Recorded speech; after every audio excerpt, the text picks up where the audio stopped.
9 years of an explosive bull market run that has made Pamplona look like the Westminster Dog Show by comparison, investors have become a lot more afraid that a stock market crash could be right around the corner. A combination of political and economic issues has increased volatility in the markets and could set the stage for a major pullback for the Dow Jones Industrials and S&P 500 from their recent record highs. While it won't necessarily be as bad as what investors suffered in 2008 and early 2009, a future crash will test the resolve of millions of investors fearing the worst-case scenario for their retirement savings. The smart thing to do is to prepare during good times for the devastating market moves that could occur, and the following 3 things are worth thinking about as you plan your risk management strategy. 1.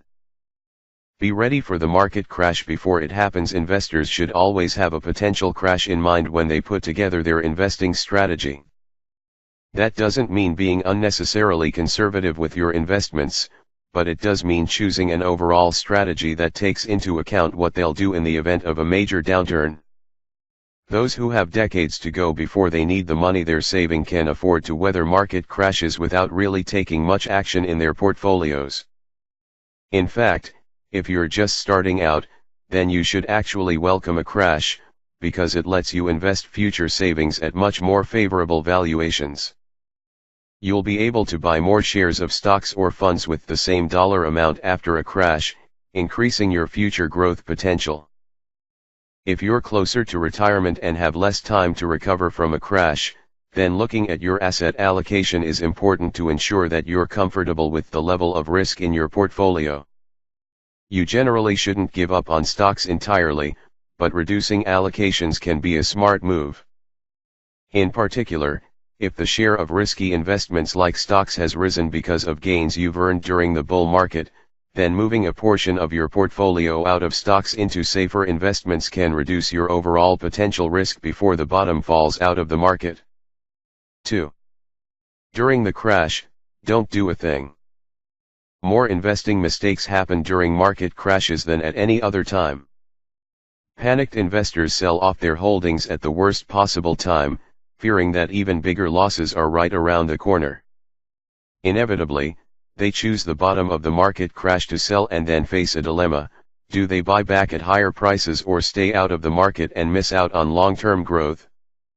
Neither is ideal, but there are many investors who sold at the lows in the market crash almost a decade ago and have never gotten back in, missing out on huge gains.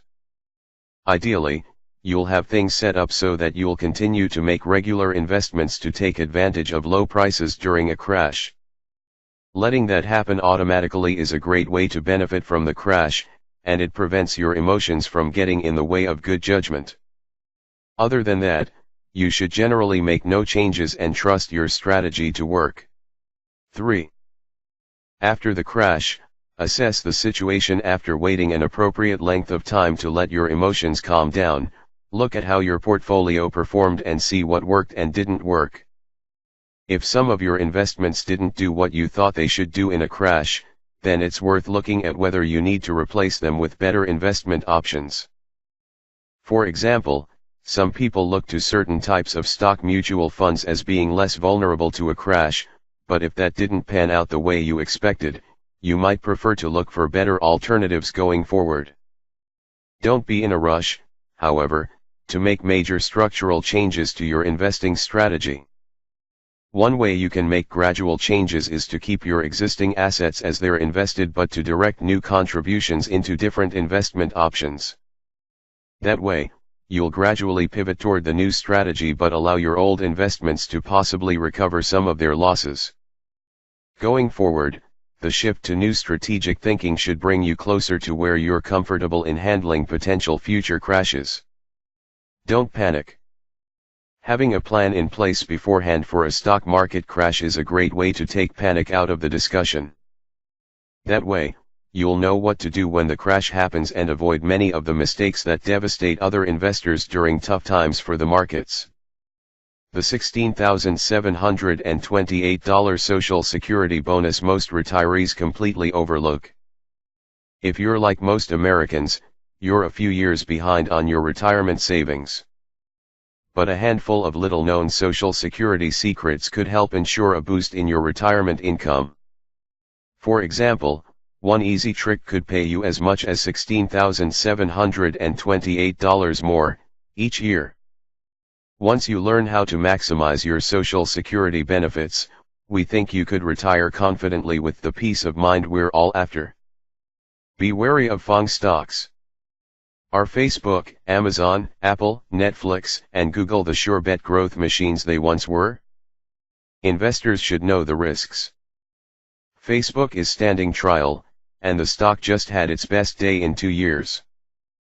But this isn't necessarily good news for Facebook or Google or Apple or many of the other biggest companies on the market today. In this episode of Market Foolery, host Mac Greer and Motley Fool analysts David Kretzmann and Matt Argersinger talk about some of the most interesting points to come out of the Zuckerberg hearings, and what this all could mean for Facebook's near-term and long-term future. Then, the three look at the future of the FANG group, why the giant companies that have returned so much in the last few years are a lot riskier than they used to be, which of the five have the best shot at good returns going forward, and more. Something big just happened. I don't know about you, but I always pay attention when one of the best growth investors in the world gives me a stock tip.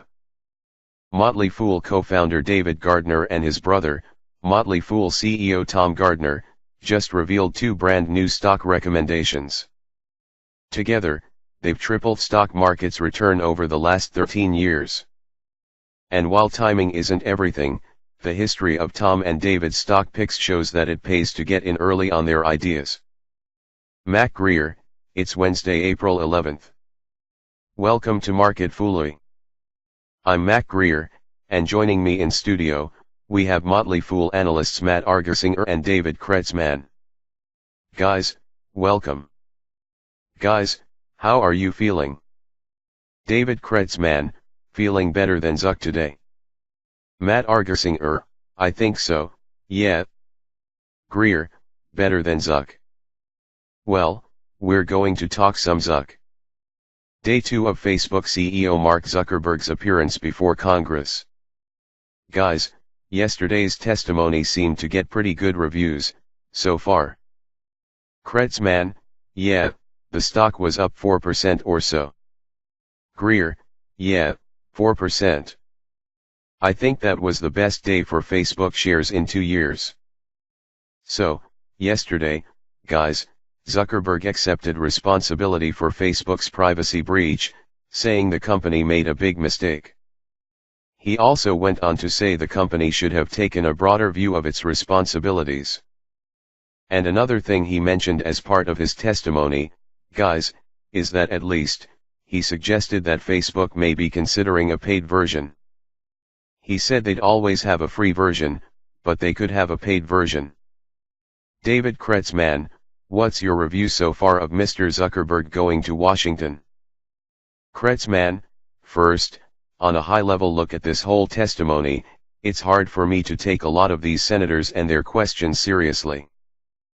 They've really been lecturing Zuckerberg and Facebook on the importance of privacy and user data and containing that data, which is important, but on the other hand, these are the same senators who, several years ago, called Edward Snowden a traitor for exposing mass government surveillance programs on Facebook and Google and Apple and other platforms.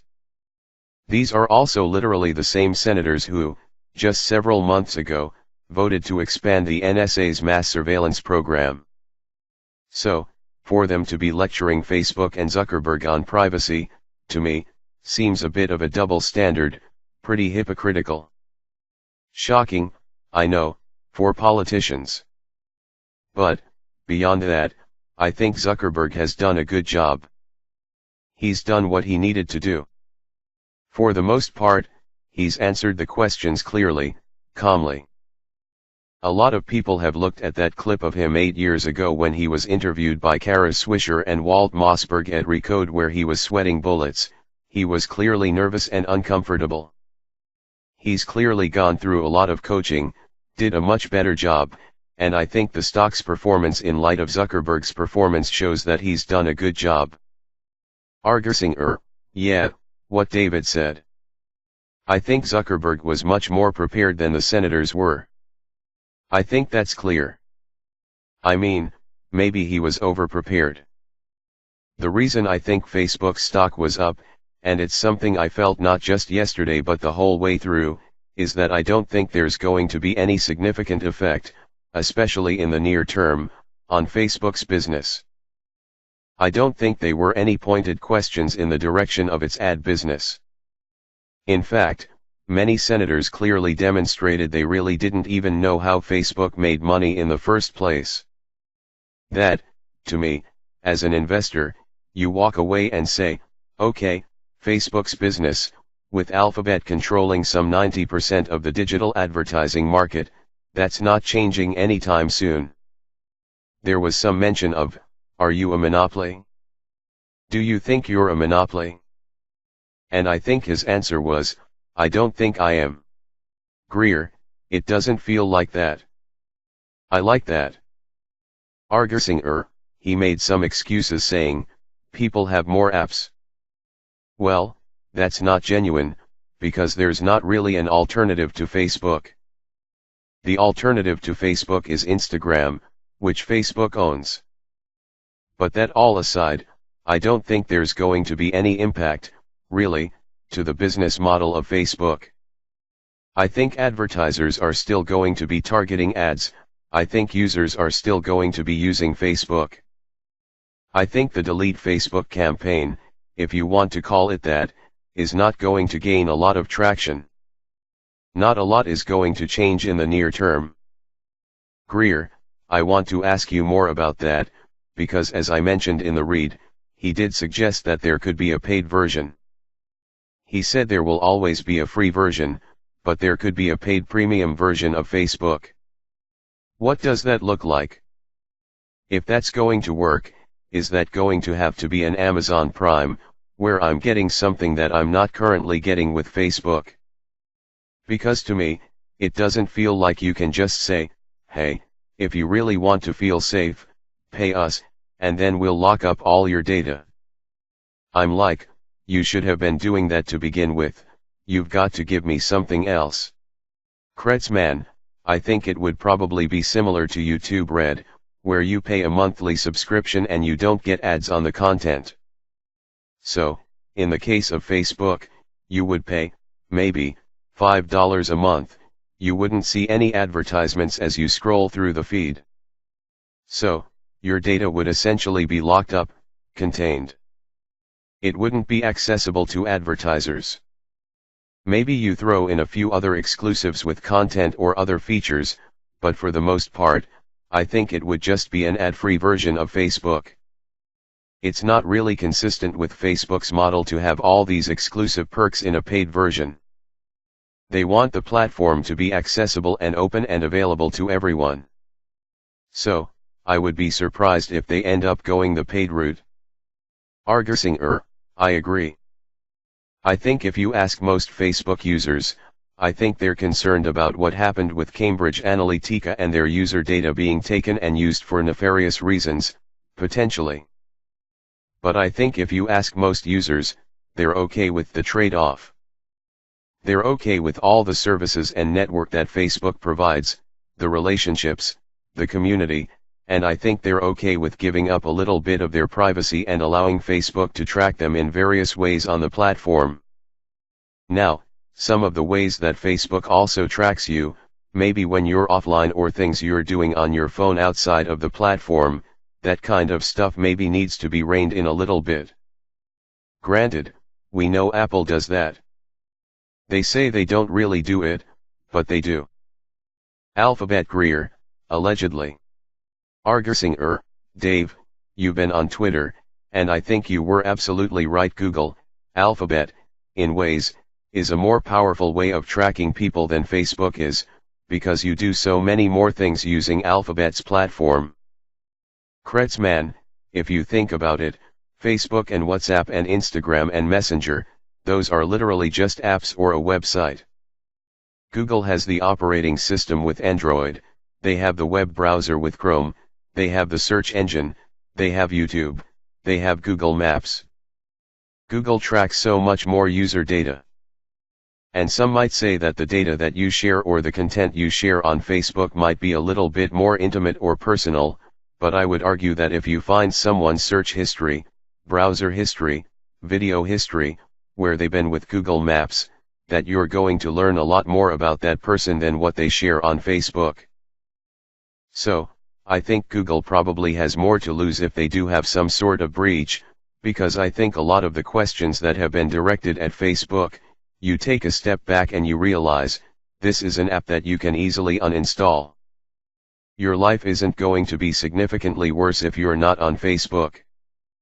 Google, on the other hand, they're entrenched in so many different areas of people's lives. Even if you're an Apple user, you're probably still using Google Search or Google Maps. So, I think Google has more to lose if Congress takes a more scrutinous look at them, similar to what they've done with Facebook lately. Now, I did have one takeaway from the hearing that was interesting that I think might come back to haunt Facebook. It was in a question, if I had this right, I think Senator John Cornyn from Texas, he asked, is Facebook responsible for the content on its platform? And Zuckerberg was pretty quick to say yes. And I was like, that's interesting. If you ask me, I think what Congress cares about is not necessarily how much money or how Facebook makes its money. It's really concerned about the influence that the platform can have. And I think there's always been this tension, and there will always be this tension, between free speech and hate speech and what's considered news and opinion versus fake news and lies, and things like that. And we've seen Facebook be truly, hugely influential in that.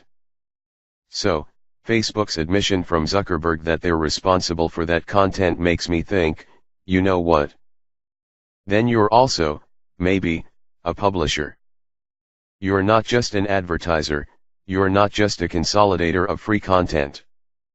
You're actually using and selling that content, potentially. So, that opens you up to a lot more scrutiny in terms of liability and being sued and how information is used for nefarious reasons. That, to me, was a little bit of an added risk. I feel like now, if I read Facebook's 10K next year, there's going to be a whole new section about, here's our content risk factors. Greer, that was a fascinating exchange. This idea with Cornyn, is Facebook ultimately an agnostic tech platform, or is it a media company with a somewhat distinct point of view? And if it's a media company, to your point, Matt, it opens itself up to all sorts of new regulation. And it seems kind of like this hybrid. It's kind of a bit of both. You don't have people writing for Facebook, per se. But, it also has influence on the political scene. Zuckerberg has talked about this before. They want to have 20,000 people going along the platform for security reasons. When is it going to be at a point where they restrict some users or some media things' content and incense? You're restricting our free speech. Are you doing this because we're a conservative news outfit / a liberal news outfit, and you think our speech is extreme, even though it's not? You get into very muddy waters when you start doing that. Kretzmann, that also really boils over to YouTube, as well, because YouTube has gone through similar issues, where you have certain content creators basically saying, you're essentially censoring our videos, or the algorithm isn't pushing our videos like it is with other content creators, or we're not able to monetize our videos, you're not letting us show ads on our videos. So, this question of, are you a tech platform, or are you a media company with the accompanying responsibilities? That's something that Facebook is sort of addressing in a weird, blurry, gray area way. But, that's also something that YouTube and Google will probably have to address. Greer, as we wrap this up, we've talked about Google and YouTube throughout this conversation. If and, this is a big if a substantial number of people say, I don't quite trust Facebook the way I used to, and I'm leaving, and I'm not going to Instagram, so, they're not going to another Facebook property, is there another company that stands to benefit? Or, Do you just look at this as Facebook's loss is really no one's gain? RICKARDS: No, I don't know. To Facebook's credit, if you're an American and you're looking for social networks, and in Europe, too, there really is no Pepsi right now to Facebook's Coke. The power of a social network is the network, it's the network effect, it's the size of the network, it's where all my friends are and the things that I care about and the things I like to do, it's all there. And people are going to seek that out, but where do they seek that out if they don't go to Facebook? I don't use Facebook, just because I haven't from the beginning. But if you've used Facebook for years, and your entire history and all your family and friends and relationships are all on there, to me, it's hard to see where someone is going to go. Creds man, yeah. It demonstrates the power of the network effect. Really, unless your whole group of friends are all leaving Facebook and adopting the same other platform, you really don't have a whole lot to gain by leaving Facebook and joining another platform, like Snap, which, Snap has a completely different use case and tends to target a younger audience. Really quick, before we wrap up, something else that's really been interesting throughout this whole debacle is Facebook's comments on, "We actually welcome some regulation here." I thought there was an interesting and actually smart exchange yesterday, where one of the senators was saying, the fact that you're asking for regulation could actually help Facebook by limiting the access of upstarts or smaller companies to Facebook's data, or potentially make it a lot more expensive to be legally compliant as far as privacy standards and things like that. That brings up the question, if there are legal next steps, what regulations could actually be put in that hurt Facebook and help other competitors? I don't know if you could actually get to that point, because Facebook has plenty of cash. They can easily adopt any regulatory standards that come up, like, recently in the EU. So, then, perhaps we'll see more people call for Facebook to be broken up, split up Facebook, split up Instagram. I think that's actually solving what people want to be solved more than regulation would do. RICKARDS: and I'll just add one final takeaway, as well. I feel like maybe I'm burying the lead here or something, but, I do think we're probably on a 3- maybe 4-year clock on Zuckerberg's time as CEO of Facebook. I just think, looking at him, and he did great, I think, for the most part, in facing Congress, but, I don't think this is a job he likes. Greer, really, though? I think it's his mission. I think he's a lifer. I'm going to take the other side of that. RICKARDS: yeah. Well, I just think it's not his personality. I don't think he wants to be a public face of anything, really, let alone this massive, multi-hundred-billion-dollar company that he's created. I think he'd be more comfortable stepping back in a chairman role, the same way Bill Gates did in his 40s, and say, I'm going to step back, take more of a broad, creative view of the company, maybe focus a little more on philanthropy and things like that, and let Sheryl Sandberg or someone else take the CEO's job. I just got that feeling, and I think that's closer than we might think it is. Greer, guys, as we wrap up here, I want to pivot to a broader discussion about the so-called FANG stocks: Facebook, Amazon, Apple, Netflix, Google/Alphabet. Now, we've obviously talked a lot about Facebook. I want to get your thoughts. When you look at these other stocks, who do you think is best positioned over the next, let's say, 5 years? And who do you think could have Facebook-type problems, be it with privacy, be it with regulators and the like? Creds man, I think Netflix is probably best positioned over the next 5 years. Historically, when you look at the 5 or 10 biggest companies in the US, they actually don't have that great of a track record. If you go back to 1995, the 5 biggest companies, General Electric, AT&T, ExxonMobil, Coca-Cola, and Merck.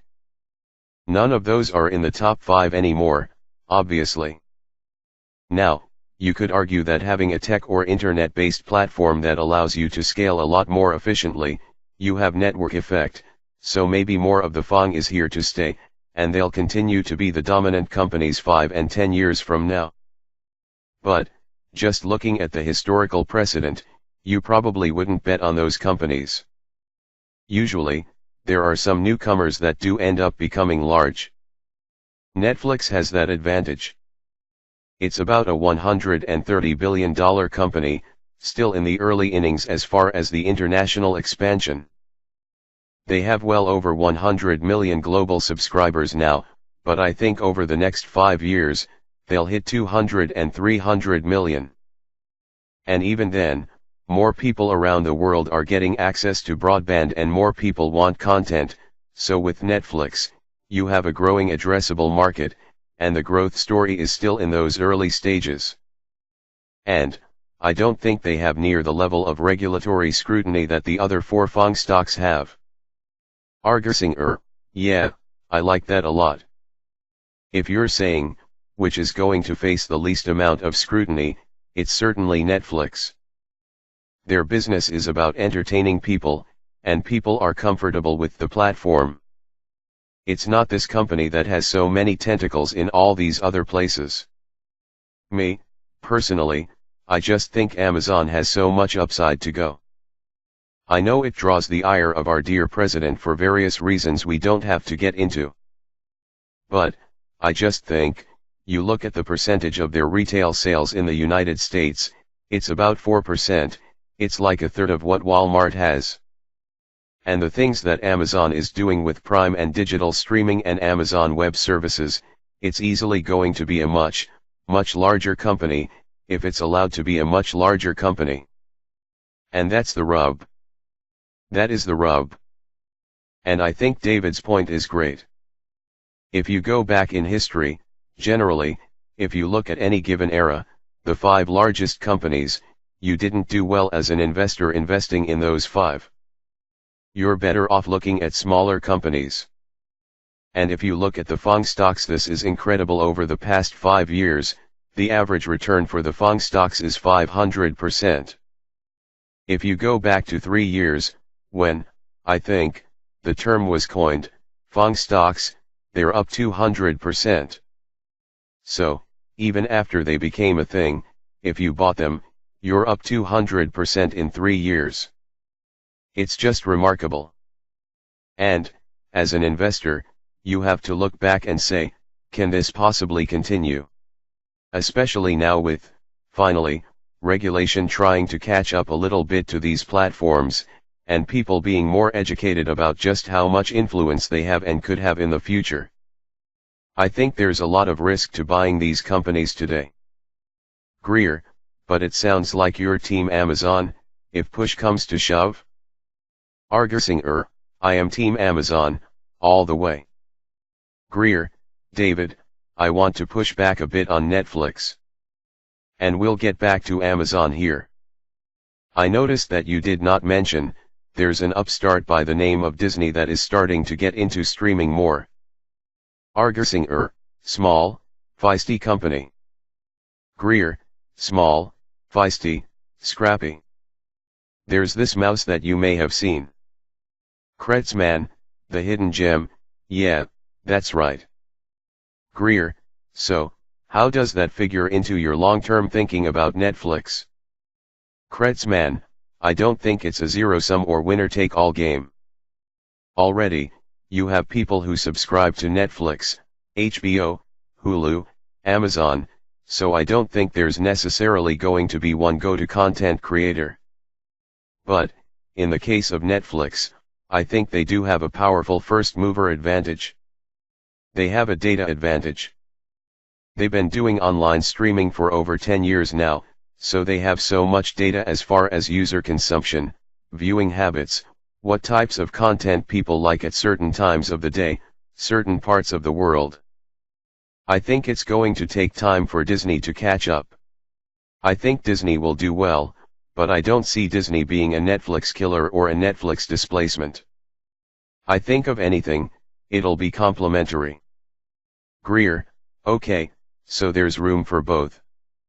Matt, I want to ask my tough question about Amazon. You mentioned earlier that you thought Zuckerberg, in terms of the CEO position, may not be long for this world with Facebook. If Jeff Bezos leaves the CEO position in the next 5 years, does that change your thinking on Amazon? If he left in 5 years, well, I don't think he'll ever leave, but if he gave up that role and went back to something else in 5 years, I wouldn't be too worried. If he left today, I would be absolutely worried. Greer, he's a big space guy. What if he says, you know what? I'm going to take my money and I'm going to Mars? I don't know. I just think, for some reason, I see Jeff Bezos in the CEO spot until he's 80 with Amazon. I don't know why. I just don't see that with Zuckerberg the same way, or in a lot of companies. But I think Jeff Bezos is just, the guy started this company in a small room as an online bookseller, and he had the same vision 25 years ago as he has still today. So, I don't think he's ever going to let go. Kretzmann, and, you had a second part of that question along the lines of, which of those FANG stocks has the most downside or the most to lose from a regulatory standpoint? I already mentioned at the top of the show, but I think Google has already demonstrated that it is in the sniper line of fire so far, already that $2.7 billion fine from the EU about a year ago. I think Google would have a lot harder time answering the questions that the senators and congresspeople have been throwing at Zuckerberg and Facebook. If Google ever did get to that point where you bring the CEO, you bring the chairman there, I think they have a lot harder time answering those questions about privacy and user data. Greer, we will keep an eye on it. Matt and David, thanks for joining me.